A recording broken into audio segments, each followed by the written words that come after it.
प्यार करने के लिए। यीशु मसीह बहुत है हमें प्यार करने के लिए। दिल के गुलशन को मेरे गुलजार करने के लिए। दिल के गुलशन को मेरे गुलजार करने के लिए।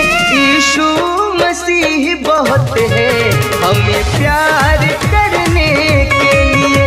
यीशु मसीह बहुत है हमें प्यार करने के लिए।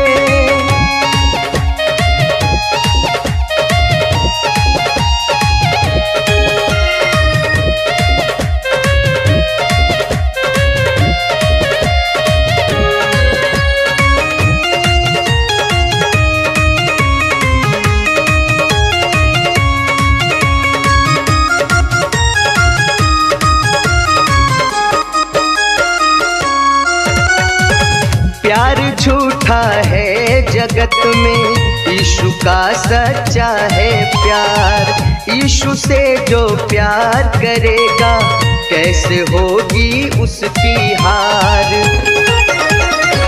प्यार झूठा है जगत में, यीशु का सच्चा है प्यार।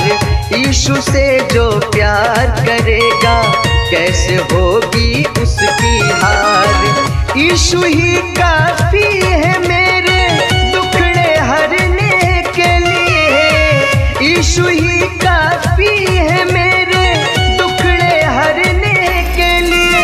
यीशु मसीह बहुत है हमें प्यार करने के लिए। यीशु मसीह बहुत है हमें प्यार करने के लिए।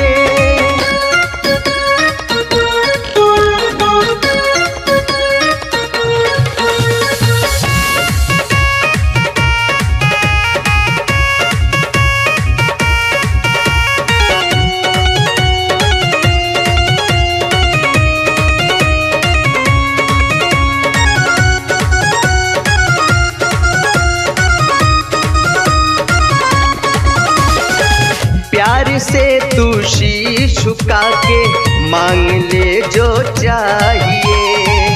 खाली ना तू जाएगा, विश्वास होना चाहिए। प्यार से तू शीश झुका के मांग ले जो चाहिए।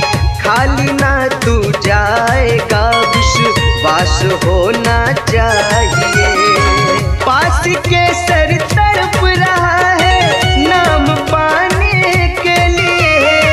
पास के सर तड़प रहा है नाम पाने के लिए।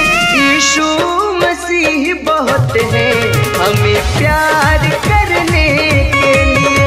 यीशु मसीह बहुत है हमें प्यार